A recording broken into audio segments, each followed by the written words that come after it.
up, Raider Nation? I'm Will. I'm Mike. And this is Raider Radio.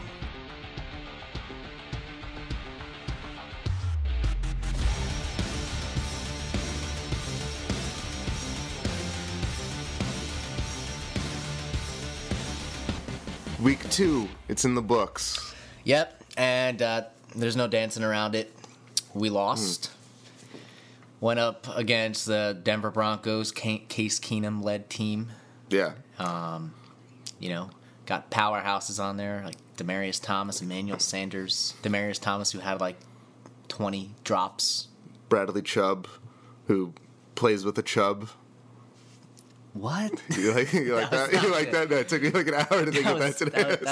I was waiting all day to pull that one out. Right. Well, now that we got the awkwardness out of the way, So we lost the game.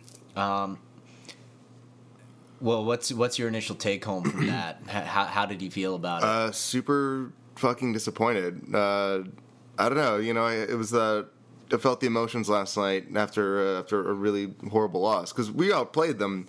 Probably 95% of the game, right? Wouldn't you say? They outplayed themselves like 90% of the game. They were just really bad in the first half. The offense couldn't do shit. But you have to give some credit to our defense for that too. And I know they had like Demaryius had a couple drops. He couldn't fucking catch a ball for his life. I think he had like 10 targets or 10, 11 targets and 2 catches. But their running backs fucking ate us up. The run defense has to get better. There's still that's a sham of a defensive line. And honestly, that's probably my biggest concern. The biggest red flag that I see so far this season. Yeah, props to Paul Guenther, but it looks like they came into the first half of the game making massive adjustments from a game plan perspective from the first game. Yeah, they just realized we cannot get any natural pressure, so we're gonna come out and we're gonna blitz way more than we did. We even saw them institute some of the things that worked. The Rams used that worked against us, like those bootlegs and Carr pulling out, and those little routes that are like the little curvy routes. That's a football term. Oh my god! We're not even talking about the offense here. We're talking about the defense. Switched it up on you. Yeah, I don't even know what you're talking about here. It's called a Mike switch up. The Mike switch up. Yeah, switch up. Fucking, you're dumb. You're dumb.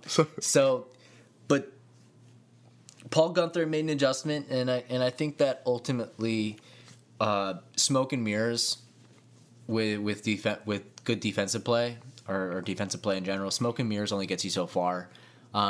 You could only scheme a pass rush up so much until opposing offenses just completely dismantle your defense. Yeah. The rules in the league favor offenses. Absolutely. All right. And so if you don't get lucky and trick the offense by disguising pressure, you have to just beat your man one-on-one. Yeah. We don't have a guy on defense anymore that can do that. And we don't even have guys that in a limited capacity can do that. No one's really showing a flash so far. Yeah, we've got I know Hall didn't play this game, but we've got Hurst and key guys like that who are going to need time to fucking develop. And granted, Hurst did have a good game. He did. He had a tackle for loss, sack. He played well. Yeah. But I still want to see something out of Key. Haven't seen shit out of him yet. He's flying around there, but he's making as many mistakes as he's making good plays. Yeah. We've seen him make some moves. He had that nice run stop with a little shimmy. He dipped the shoulder. Yeah. He got past the lineman and buried the running back. But then there's plays where he bursts off the line. He goes flying and he doesn't keep gap containment and the play runs right to his side. Yeah, and I think he overruns a lot of plays. Yeah. So I think that this is. This is a pessimistic take. I'm not sitting here like bitching and whining about it, but I think this is going to be the defense for the rest of the year. I think that Paul Guenther seems surprisingly competent. The things that I've seen from him. Oh yeah, I've seen adjustments being made. This is the best defensive coaching. I'm not even going to say even the best secondary we've had in the last 5 years, maybe. Yeah. But this is it. We're not going to be a good defense this year. We don't have the talent on defense for it. But I mean, we have the resources to build around it. Hopefully, going into the future. Melvin. No, I mean Melvin had a game. He got the game ball. Yeah, he got the game ball. He was in my opinion, Melvin was the.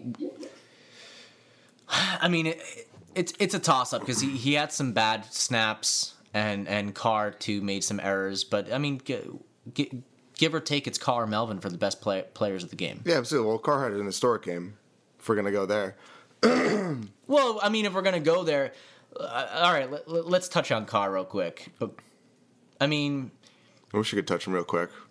Yeah. How many beers have you had? How many beers have you had? 1.5. This is nuts. That's when I get weird. It's when I get weird. Well, Carr takes me like one less beer to get weird when I'm talking about him. He's a handsome man. He's so attractive. Yeah, that's the first thing my girlfriend said when his little picture popped up. Oh, she thinks he's hot? Oh yeah, she's a Carr lover. I forced my girlfriend to find him attractive. I'm like, well, that is weird. If you don't think he's cute, that is fucking then you don't think I'm cute. And she's like, sure. And he's like, hump this body pillow with a Derek Carr portrait on it. Taped it to it. Fucking taking Kodak picture. Fucking Kodak pictures. I don't know what that is. I'll be in the closet. Yeah. Well, you're already there, so it's super convenient. Oh god. No, I mean, he had a historic game because of his completion percentage. Played an overall good game though. Is it weird so that record really doesn't impress me? Is it kind of weird that I expected Carr to get that record? Well, I think under Jon Gruden specifically. I mean, this is a West Coast offense. It's all timing based. It's a lot of short passes, and I mean, Carr kind of was setting those records at Fresno State in college, but he was doing it the same way, or not the same way, but with screens and short passes, and he played in a very like metered offense. I expected Jon Gruden to get that number with Carr. No, he's gonna have a high completion percentage. Yeah, we knew that going in, but he played out of his fucking mind. He's still people are gonna say dink and dunk, but dude, that was a 20-yard pass to Seth Roberts. What the fuck, by the way? He caught a ball, like a good ball. I think he had like a 30-yarder to Cooper. I don't know if Cooper did most of the work, but yeah, I mean, I think there was wasn't there one play where it was like pass interference called, but it was like a 30-yard throw to Cooper. So my issue with Carr this game, I think that he. And I don't want to come off as like a I hate complimenting a chief, but Trent Green was the one of the announcers for the game. Disgusting. And he kept saying something that I just felt was the truth in that he's getting the ball out too quickly. He's not letting the play develop. Yeah. There's bigger plays there. Yeah. I would take Carr not getting the record for the completion percentage, getting a couple of more incompletes. Maybe an interception or two, but more touchdowns. Just win the game. I don't know. Exactly. Like that's what I'm saying. Like he got the completion percentage record, but we lost. Yeah. Like there's times a lot of good it did us. Yeah. Like I think especially in the end zone, Carr's becoming predictable. I think that he's got this 2-second clock in his head so much that he's got to get that ball in that 2-second window. The defense understands now that they don't have to cover for more than 2 seconds. Is he doing it because he's scared? Because he's a deer in the headlights? I don't know. I'm not even. Listen, I'm not even gonna try to get into his head right now. Yeah, I'm not gonna do like the ESPN fucking theory crafting about what or why he's doing it. All right, because we don't know. We're not Derek Carr. What I do know is that in the end zone he's becoming predictable, and that's why he's having a hard time scoring. Because the defense knows that they only have to cover for 2 seconds. Yeah. And if he just held onto the ball and stood in the pocket for like an extra second, I think that he'd start seeing guys magically open up downfield. We did see massive improvements from Carr week 1 to week 2. So the completion percentage is there this week. There's less mistakes being made. So I mean, maybe it's just possible that Carr does have some growing to do as a Jon Gruden quarterback. Dude, again, like, this is a Jon Gruden's offense compared to what he's had the last couple of years. I mean, Jon Gruden's offense, I'm assuming, is like a medical dictionary, whereas, Todd Downing is a picture book for kids with Down syndrome. not even regular kids. Like, yeah. I mean, Downing was... Down syndrome. I just put that. Good job. Good job. You really reached deep down for that one. I'm in the zone. The deep recesses of your mind. Pull that one out of your ass. It's a terrible place. Yeah. So, I'm willing to admit that my criticism of last night's game is something that can be fixed. I'm not one of those people that are saying he's done or he's broken. I was last week. You kind of said that like the last 2 weeks. Yeah, but it's time to trade him. I didn't say it was time to trade him, you piece of shit. Yeah, you're just trying to sow dissent. Well, it's time to trade him for Ryan Fitzpatrick. Get some Fitz magic going. I mean, Fitzpatrick is a sharp dressed man. I'll tell you that. And I would trade Carr for Fitzpatrick in a heartbeat. Carr's got to up his dress game. Absolutely. Well, yeah. I mean, the dress game, that's a whole nother ball field. Looking like a Christian minister or something. Yeah, he's coming in like in a priest's outfit with the black and the white thing on the neck. Yeah. Good game for Carr. Great game for Carr. He's got not a great game. No, not a great. It's a good game. And we can do that, Mike. We can actually call him for what he is and say that he did good things and he also did bad things. Watch your mouth. And he made some mistakes, but yeah, no, I think he's just too fast on the trigger, where he doesn't let plays develop. And I don't know if it's because he's trying to figure out this offense, or if I don't know if it's a more fundamental issue, or he's like seeing things in his head. We don't know that yet. We don't know. We don't know that yet. But give him time. I think honestly, I think it's going to take 5 or 6 weeks to really figure out this playbook and how to run this offense. But I think once he does, we're going to see magic. Hopefully. You know who did show up? Amari Cooper. We got to give big props to Coop. All right. Oh God. Grab your utensils, folks. Grab your fork and knife. Put on your little bib, and everybody's gonna eat a little bit of crow. Just slice a piece off the wing, ever so slightly. It's gross. And put it in your mouth. Just let it dissolve. Just don't even chew it. Swallow. Is that what you? Just swallow. Just swallow the crow, because you earned it. Because everybody's been shitting on Amari Cooper. I don't think that there's a single Raider fan in existence that has not shit on Amari Cooper. Listen, at least 1 week. We've all had our fair share of Cleveland steamers, right, on Cooper's chest, because he's deserved them at times. Yeah. It's like... Yeah, and sometimes you're just looking for a spot to squat. Yeah. So he's an easy target. I need to release this. Yeah. And you're the world's largest toilet bowl right now. Yeah, exactly. But for a while, my toilet bowl caught turds better than Amari Cooper did, and maybe if they threw turds instead of footballs, he would catch that shit. We're not going down this. We're not going down this road. It's a dangerous road. This conversation, this metaphor is done, Mike. I gotta keep going. But Amari Cooper showed us up 10 for 10. He didn't have a single fucking drop pass. Every time he was targeted. Yeah, and over 100 yards. Yeah. He showed up. I think that he showed us that he's a legit player. We don't know what he is yet still. But he's got that talent. He does it every couple of weeks. He'll flash it. He'll flash that juice. So why that juice? That's the weirdest word to use for that. And he'll remind you why you picked him. In fantasy? No, not in fantasy. Oh, in real life. He'll never remind me that, because what he does in fantasy is he fucks me over. He has a bad week, and then I put him on the bench, and then he goes off for fucking like 22 points. Sounds personal. That's the way it always works. I mean, and he was on my bench this week, ladies and gentlemen. There are no ladies listening to us. Let's be honest with ourselves. Actually, my mom is listening to us. Right now. She's on the other side of the door. Yeah. But yeah, I think this was the first 100-yard game Coop has had in like I I don't have it in front of me because I'm too lazy to look up the actual stat. But a year might be like a while. It might be like his first 60-yard game in a while. Yeah. Amari Cooper's with more than like 3 catches or whatever. He's been cold more often than not.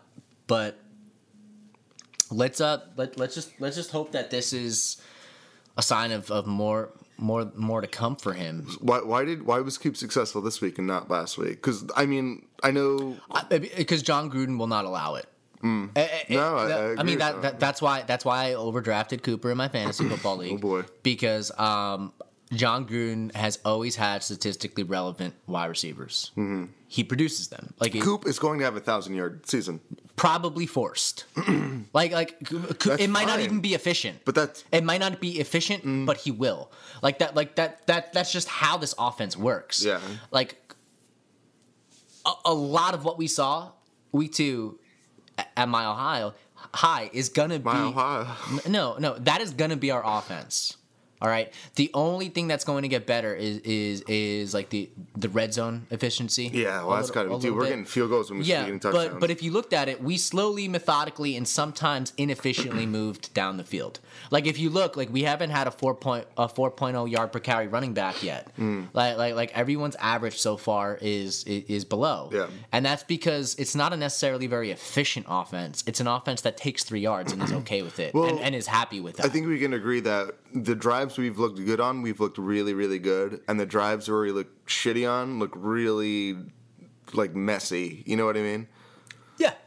Yeah. I mean, and some of that you could chalk up to it being new. Hopefully that isn't the way it's going to be all year. Well, again, I mean, I think 4 or 5 weeks into it, I think that's when you really start to see like, is this for real or is this? Yeah. You know. And we saw an improvement this week, and that is at least a positive thing to take forward. I mean, we lost, we're 0-2, but we saw what this offense can do at times. I mean, the best, you know, my favorite thing about this offense is I have no idea. Is when you play action. I mean, it's play action. Like, yeah. We haven't seen that in a while. There was some times, like Carr's longest throws came off the play action, and it when he tucked that ball in and snapped his head back, dude, the entire fucking defense froze every time, and it got my cock hard. It was so oh, dude, it was so good. The play action is so good. I mean, that's why you accept like the 3.7 yard per carry from Lynch or whatever he is right now is because like your running backs are gonna get a lot of work. They're not gonna be necessarily efficient, but when that play action bites, man, that's the biggest play of the game. And that's really, those plays, those play actions are what kept us in this game. And it was setting that up that kept us in the game. Yeah. It's like micromanaging a game plan within a game plan. Like Gruden will do shit to just set something up to keep you. I feel like we outcoached them as well this week. I feel like again, like last week during the Rams game, I don't know what the whole thing with the second halves are. Like if we're just not adjusting right, or they're adjusting to us, and then we don't have an answer for that. It seems more like an adjustment to us, in my opinion. I mean, some people want to fault Gruden for like the 4-minute offense that he had. I don't. That's like one half a dozen. What's that expression? Half a dozen of the other. Where it's like people are going to criticize you no matter what if you don't score. You know what I mean? Yeah. So, but I don't really see us coaching. What is that worse in the second half of these games? I don't see too many different decisions that I couldn't reason away. Just execution. Yeah, I think it's execution. I mean, I honestly think the players look gassed on that last, especially the defense on that last drive, where the Broncos scored. Yeah, I mean that's bound to happen. It's 110 degrees in that altitude. That's why that's why it just bothered me so much that we did that. Some of the offensive drives. It was in the fourth quarter. Like, here's my biggest criticism of Carr the entire game, is that in the fourth quarter, 3rd and 8, if you don't score or put points up on the board this drive, the opposing team can possibly score and win the game. Yeah. And again, a 2-second Tom. Like he hiked the ball. He had 3 wide receivers left. and one outright. And within 2 seconds, he decided to do that slant on the guy on the right coming in. And at that point, the guy on the right has to break a tackle in order to keep you in the game. Yeah. And so you're gonna basically bank your chances on a broken tackle. Yeah. And you know what? We didn't break the tackle and we lost the game. Like that, the defense is gonna be gassed. Yeah. It's the fourth quarter. I mean, honestly, Like, I don't know. You know, I can't get inside Carr's head, but I just know that I never finish things early. So you never get off the ground, buddy. Like get the fuck out. Let's not even compare you to Carr. All right. You to Carr. Yeah, but that was a bad play to me. That play had me ripping my hair out because 3rd and 8. That's when you put in an extra blocker and you let a route develop, man. Yeah. That was bad. But anyway, we got to move on. So I wanted to talk about the offensive line. Okay. The offensive line, just because Rodney Hudson had a great game. Hudson gonna do what Hudson gonna do, and that's block motherfuckers. Yeah, I mean, he's currently like the 5th best center in the NFL by PFF's metrics. We also I think he can be top 3. I think that's his potential. Oh, he's always been great. Yeah. He's gonna go down as like another long list of great Raider centers. Yeah, absolutely. Like Raiders have some of the best centers in football. He's dominant, and dude. he'll be remembered as a Raider in my opinion because he's having even better years than he had on the Chiefs with the Raiders. Mm-hmm. But around him, I mean, it's kind of chaos in a way, dude. Like how is Assembly our worst rated like starter across the entire team? Per Pro Football Focus. Yeah, he's got like a 41 or something like that. Like it's baffling to me. And you know what? I don't put two hard lines though. You know, the first 2 weeks he's had to go against. I'll give you that. I know. But he's supposed to be the elite fucking tackle. Yeah, and you know what? For the people that like don't like PFF or shit on it, I'll give you this one, or I won't give you this one. I understand people that don't like it, but Kelechi Osemele, like in my opinion, has stood off the screen as bad. Take your metrics away, take your numbers away, and I've noticed him gassed. Like I've noticed him like being like smacked around and beat up off the line. Maybe like, it's a conditioning thing. I hope so, because I mean he's just not playing well. Yeah. At all. I mean Damata Pecco made him his bitch at some times. Had a great game. Yeah, him and Gabe really. I mean, wherever Pecco was lined up, I mean, he was just dancing around these fucking big fat asses. Like he was having his way, and then he's pounding his fucking chest every single goddamn time. Fucking long ass hair off. Yeah, of his exactly. I want to fucking ride him donkey style, fucking grip that shit.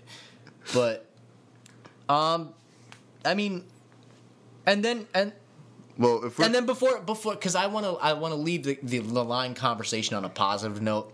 Let's start with let's touch on the worst player on the offensive line. You mean the person who lost us the game? He didn't help. Oh no, he contributed to us losing the game. Colton Miller. No, it's not Colton Miller. Just kidding. Piece of shit. You're a piece of Donald shit. Penn. Yeah, he sucks. Donald Penn. Just kidding. He doesn't. Donald Penn. But he sucks. The sack on Von Miller is actually like sad, and in a way, I kind of feel bad for Donald Penn, and I think that the right tackle experiment should end this week. Like I think it hasn't gone great so far. No, but I think that the play against Von Miller is a big enough red flag to me because, in my opinion, it's a mental sack. But Donald Penn is not comfortable on the right side. He's not thinking right. Like he's overthinking, and when you're thinking too much as a tackle, you just start fumbling around and fucking up like an idiot. I don't know how he feels because right tackle is completely different from left tackle. Different. I think he's using his foot. It's like masturbating with your opposite hand. Oh, that's really after you sat on it for 5 minutes. Oh, the stranger. Yeah, it's not. I've never tried that before. How does that go? It's not a natural feeling. he whiffed on the difference in the game. That extra point, that extra completely point was stupid, whiffed. Man. Completely whiffed. Oh my god! Like, yeah. Just if you think Colton Miller's the star at left tackle, you goddamn right he is. That or the future, then just fucking cut Donald Penn now, man. All right, let's relax. Let's relax with the hot take, Stephen A. Or you know what? If Donald Penn's fine being a backup, then put him at left tackle. Skip Bayless Jr. over here. I'm not. What I'm saying is that it's costing you games, dude. Like you. This is like the definition of a dumb personnel move. This is a Jon Gruden personnel move, where you take a guy who like before last year, where it was like like half of our like 2 linemen were injured, another one was getting raped in an alleyway, and Donald Penn had to play right tackle by necessity. Yeah. Right. Like, he only played 20 snaps. Yeah, this is not a smart move. Like I'm shitting on Donald Penn here, but you're just setting him up for failure. Yeah. Like, if you want Colton Miller to play, then make Donald Penn the backup, man, and figure out a guy who can play right tackle naturally, who might not be as talented as Donald Penn, but at the very least won't make these stupid errors in like. If he gets beat, he gets beat. No, see, listen, it's an awkward thing because the dude's not going to be on the team probably next year, right? You drafted his replacement. You had no choice because you got to protect the $125 million man. And he ended up being good. Yeah, he's good. He's working out so far. But Penn is the best you got. It's an awkward timing thing. And, listen, I think... I mean, if Penn's the best you got, you fucked up the right tackle position. Well... And it's a very important position. It's a super important position. But, I mean... He's probably gonna fucking draft it down to the right tackle in the draft next year. Who the fuck knows? But whatever. We got to move on from Penn. He should not be playing right tackle anymore. I'm sorry. End of story. Like look. It's rough, but it's the best you got. And also, if you want to prove this meritocracy type of bullshit where the best guy always plays, which I think is bullshit because Carl Joseph is still being benched over Reggie Nelson. Yeah, that's a crime. But like this is not a meritocracy. This is like Jon Gruden wants to say that, but it's just like this fantasy in his fucking head. Yeah, it's really whoever the fuck Jon Gruden wants to play. Like Donald Penn did not earn that job. He came in and he lost you week 2. So if it's a meritocracy, okay, but you can't put it all on his shoulders. Let's not listen. He didn't. He was one of the It's not all on his shoulders. Shoulders. The shoulders. The point is, you got to at least bench him for one game. You got to give another guy a start now. Like who? I mean, anybody. Let's check out because I just want to prove to you that you're fucking retarded. But there's got to be. I mean, Brandon Parker, you drafted him. It's time. You're going to put Brandon Parker at the right tackle? You think it's bad now? Put Brandon Parker. Give him the start. And if he's got a bad drive, then you absolutely put not. No, absolutely not. Yes. No, you don't fuck with it that much. Listen, he's gone again to Von Miller fucking this week. He had to deal with dude, you would have sacked Derek Carr. Von Miller. I probably wouldn't have gotten up either. Von Miller came off the line and did this little disco shake with his shoulders. Yeah, and Donald Penn fell on his fat ass, or not even on his fat ass. I think he fell on his fat ass belly. Like he literally fell forward and he's like a stupid retarded, like a turtle, like a turd. All right, turtle. Yeah. So I mean, Donald, that's the thing. Donald Penn's biggest errors that he's making are not because of his ability. It's in his head, is what I'm saying. That's what I'm saying. Like at least Brandon Parker, if he has the ability to play right tackle, that's stupid. I'm the retarded one. That would be the worst. You're talking about a guy who's gonna keep making these errors because he just doesn't feel comfortable. Yeah, but he's better. He's the best you got. You're not gonna replace him with someone who's worse. It's just something you got to deal with for now and hope he improves. You got to at least consider someone who's, and I'm sure they have. I'm sure they have. We're talking about mental errors that you can't fix, is what I'm saying. Like play on the field where you just miss your assignment or something like that, here and there. You can fix that. If Donald Penn played left tackle his entire life and now he's playing right tackle and he doesn't know how to do it. He's a 35-year-old vet who's spent his career in the trenches. He'll figure it out. Have faith in a veteran. You know what I mean? It's not. You don't have a choice right now. I'm not saying that don't have faith on him. What I'm saying is just kind of practice what you preach, and give someone else snaps, maybe even in practice or something like that. Like you have to at least be consistent, and then B, realize that this wasn't a conventional move to begin with. Mm-hmm. And so you're sitting there and saying, I'm crazy. I would tell you you're fucking crazy for moving Donald Penn to right tackle. Like that was my thing. Like before I even saw a lick of Colton Miller playing. Colton Miller. You know, I would have said, all right, well, Colton Miller can get all the fucking experience that he wants in preseason, and that's fine, and he'll look great or whatever like that. But Donald Penn's left tackle. When Donald Penn's healthy, just put him back at left tackle, and Colton Miller can sit behind him and learn. I thought that because you would have had just as big of an issue at right tackle. Like, you might have had Donald Penn playing better than Colton Miller is right now at left tackle. And on top, and you still would have been able to have to fix the right tackle position. You might have weakened the left tackle position and still have an issue, is what I'm saying. Because Colton Miller, he's playing good. Don't get me wrong. To transition, Miller, though, has been the brightest spot in this line, obviously, besides Hudson. Yeah, he's been playing well. Yeah, he has. He's been playing well. He's kind of been a bum in the run game, but he's pass blocking well. I think he's first round pick again. We all know that's a little bit of a stretch, but he's playing the way as a Raider fan you'd want him to play. You know what I mean? This is the most you can expect out of the dude. And I think he's meeting, maybe even exceeding a little bit expectations. He's definitely exceeding expectations. If he gives up, 2... I don't know what he did in the Denver game, but I know the the Rams game, 2 hurries? Whatever? No sacks? Against a good line. That's, yeah. That's solid. I'm extremely hopeful for him. I'm glad that we have a long-term prospect at left tackle. Up into this draft, or this most recent draft, I've been pounding the table for like a long-term prospect behind Donald Penn, because I think that you would benefit a lot from transitioning seamlessly. Just as an offense, as an organization, left tackles matter. That's gonna be a shirt. I'm gonna get a hashtag left tackles matter. You should. Yeah. But so I'm ecstatic about him. Just because I said that Donald Penn should have been starting left tackle over him doesn't mean that I'm not happy.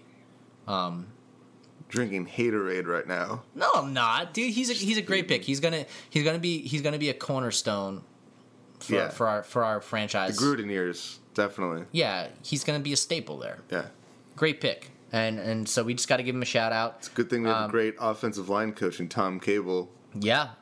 I think actually, if you look at it, after Rodney Hudson, Colton Miller does have the best pass blocking grade of any of our linemen right now. That's a surprise, though. He's playing well. Yeah. We're the other fucking guys got to catch up, because where the fuck have you been? So anyway, we're the king of tangents, right? Moving over to defense. We should touch on the guy that we commented on at the beginning of the episode to kick it off, Rashaan Melvin. Melvin. Yeah, Rashaan Melvin's my dude now. We're Biffles. Oh, this is you guys hang out. You get frozen yogurt together. Yeah, we get froyo together. He lets you take a taste. You give him a taste. Yeah, organic. Of course, yeah. Yeah. We're not animals. No, we're not. We're refined individuals who get interceptions. In week 2 of the season. Dude, we had to wait. That's what I'm talking about, man. Did we have to wait 11 weeks last year? No, not this time around. Not this year. Week 2, Rashaan Melvin is gonna play. We should do like a thing, like should make a thing for like picks. We're like the pick corner. No. You were just like, I'm in the pick corner for Melvin. We're starting a new segment. It's called the pick corner. No, we're not doing that. We're doing it. We're not doing that. Guess who's the pick corner this week? Melvin. Melvin had 3 tackles, 3 pass defenses, and an interception. He had the best game of a Raider corner. POTG. Player of the game. But yeah, game ball to him. He's the best player. He's the best player. Yeah. You don't want game balls for losses though. No, yeah, it makes No. you feel hollow and empty on the inside. Yeah, Melvin had some a shallow husk of a man. No one was above reproach. Melvin had some bad snaps. We lost the game. Everybody did. But he was the best fucking player on the field. Yeah. He was so good. And I mean, and maybe I'm just gushing like a schoolgirl because I can't remember the last time that we had a good corner play. Like I mean, it was like a David Emerson play, like a random ass David. David Emerson had that year. What was it, 2-3 years ago? Yeah, but even then, like David Emerson, he didn't get a lot of pass defenses. You know, having 3 pass defenses and a pick. Conley, this is the best secondary we've had in years. Conley, Melvin. You're forgetting about the safety position. Gilchrist is serviceable. Hit the brakes. I don't know why Nelson is on the fucking field. We had a Reggie Nelson sighting yesterday. I'm telling, dude, when he made the tackle, I'm like, oh. He's still on the team somehow. I want to know whose wife Carl Joseph fucked. Because there's It wasn't Paul Gunther's. Maybe it was Paul Gunther's because he's a little overweight. Why do you keep calling him Paul Gunther? He's not way more fun to say. It's Gunther. Gunther's way more fun to say. It's Gunther. Carl Joseph. I don't care. I don't care how you feel about Carl Joseph as a prospect or a player or his long-term ability as a Raider. Because I know there's a lot of people out there that don't like Joseph. Reggie Nelson should not be on the field. Absolutely not. Absolutely, he should not be. Absolutely. Like if you have a guy with a pulse, that Reggie Nelson's out there at those. What is those little things that old people use? Those little a walker. The walkers. He's going down. Yeah, I know. He's on like the 30-yard line. His little tennis balls on the walker. He's scratched against the turf. He's out there driving on one of those fucking what was the little scooters, those electric scooters and shit. That's what it feels like. Where they gotta really build up speed, but then they just get to that one level. You know those chairs that old people used to get upstairs? Like he's on the rail, he's just going down the side. Reggie Alert's got a fucking life alert tethered to his neck.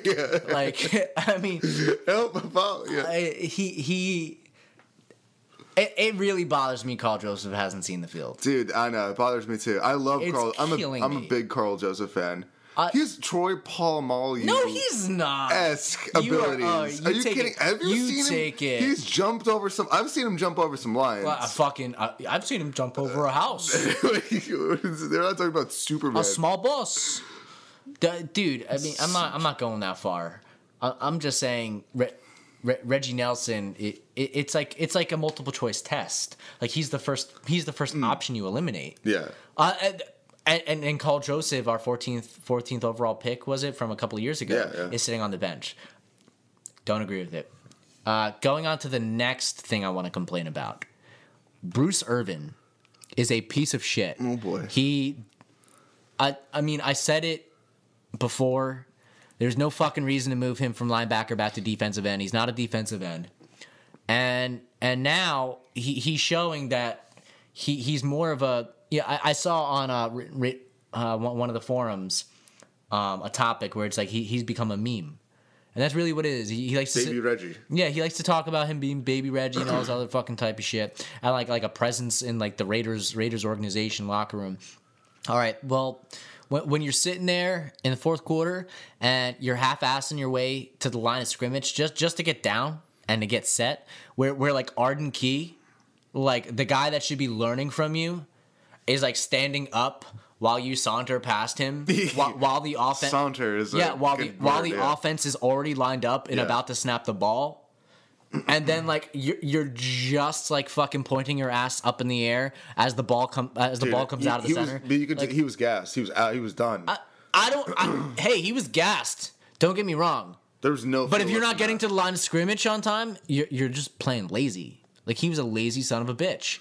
Like and then that stupid personal foul. Well, that was dumb. That penalty where you make the stop. You make the stop and it's a third down, I think it was. And now it's a first down. Yeah. Because you're a piece of shit. You gotta shut the fuck up, put your head down, and listen. He's not a defensive end. He's a linebacker who can blitz on NASCAR packages. That's all he ever fucking was. I mean, why do you think that the Seahawks moved him from defensive end? And then the Seahawks had some of the most dominant years on their defense with Bruce Irvin playing at linebacker, because he's not a defensive end. This was another shit personnel move. Like, I think that we're coaching really well. I just think that we made some really weird fucking moves roster wise. I mean, it's unfair to Paul Gunther. Whatever. No, yeah, it's. I mean, we're looking for. Yeah, I mean, it's just a bummer, man. There's Gruden the coach and then Gruden the GM, right? And the problem is he's better at one thing than the other. Well, I hope to God that whoever he fires Reggie for next year, it's gonna happen. Yeah, it's gonna happen. I really hope that Gruden respects the fuck out of that guy, because Gruden needs to get as far away from this fucking roster as possible. That's just my opinion. I don't think that the guy knows how to manage a team, a roster, and I mean he can't game plan and also scout the rest of the league at the same time. I think Gruden can out game plan 85% of coaches out there, but he's made a lot of questionable personnel decisions that's left us off a much worse team. And maybe, I think he sees this year as not a rebuilding year, but I think he sees this as a transition year. I disagree. He sees it as a foundation building year, and not a foundation. Well, yeah, but not a foundation is like he's installing the Gruden way. Yeah, definitely. That's what this is. This is just building a blank slate. But there's enough talent on this team though where you don't need a complete rebuild. You already have some pieces in place already at really like core positions, and but he's definitely looking to change things up and make it his roster, for better or worse. And he seems to be a much better coach than like a talent. What do you call it? Like a talent evaluator. Evaluator, yeah. So yeah, I don't know. It's a little side rant, but Irvin sucks. And we can't talk about the defense without talking about your boy Mo Hurt. Mo Hurt. I mean, he had a pretty damn good game, a tackle for loss, a sack, and a QB hit. We have to mention the free agent warrior, the road warrior. The Warriors come out and play. Clayton McDonald. McDonald, and who's the new fucking dude? Carradine? No, not Tank Carradine. Wow. Hankins. Jonathan Hankins. Yeah, Hankins didn't really do much. I don't think he played a lot. Yeah, I don't even know if he played. But Clayton McDonald, I mean, he had a pretty good year last year for the Seahawks, I think it was. Might have been the Seahawks. I don't know. I mean, 4 solo tackles. Came off the streets. Got 4 solo tackles for us, and I noticed him out there. I mean, he made some key fucking plays on his own. And I guess from here, just a general. How do you feel about the team going forward? How the coaching staff? We'll just do a quick wrap up before we go out. Wrap up. I'm excited. I think there's a lot of improvement. Obviously, I think the Rams are the best team we're going to play this year. They might even be Super Bowl favorites. We've got a pretty light schedule. Got a pretty light schedule going forward.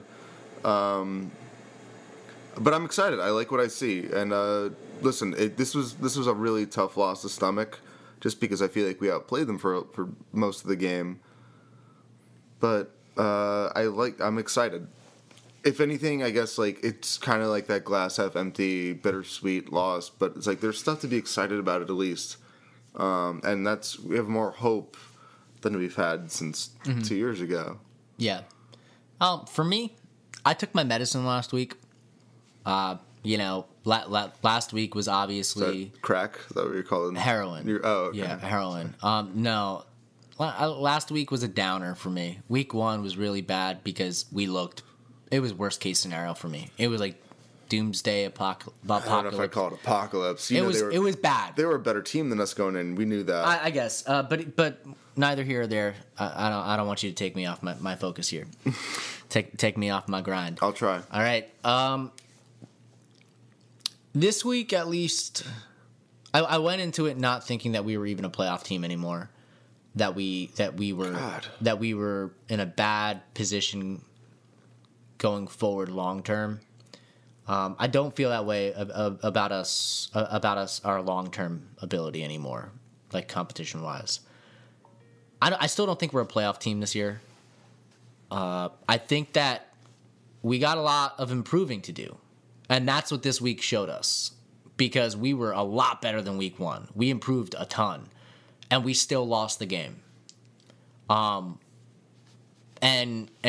hopefully we go out week 3 and improve even more, and we win that game.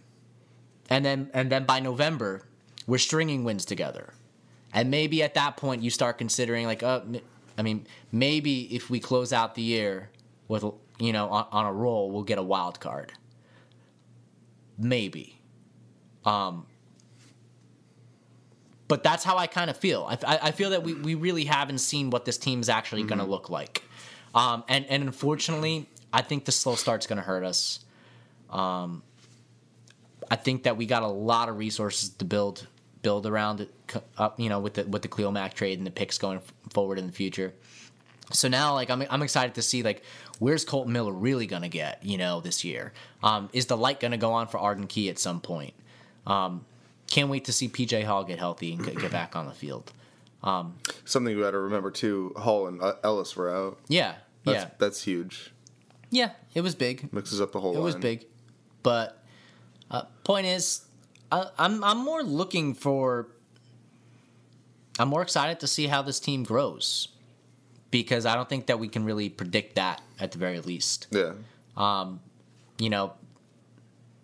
Hopefully the best is to come. And I think that begins going out week 3 on the road, cross-country East Coast game against Miami Dolphins. They're 2-0. You might want to say they're pretenders, but, they're pretenders. Hey, they got 2. I'll say it. They got 2 more wins than we do. Well. And so we all think that we could probably win that game. Absolutely. But if you're a homer like me, I thought we could possibly win the last 2 as well. Well, so we can lose next week. Well, you can lose every week. We can lose next week, but what I'm gonna say is we improve even more. We take that next step, and we finally start seeing the team that Gruden actually is trying to build, and we get our first win, and we could talk about that in the next episode. Yeah, I just want to say some things before. The thing that most be excited about is we saw Carr have a good game, and a lot of people didn't think that was possible a fucking week ago. But seeing him at least, listen, he didn't play the perfect game, but he played a solid game, played a good game. And I think seeing him get a little bit more comfortable with this offense is the most exciting thing that Raiders fans can see right now.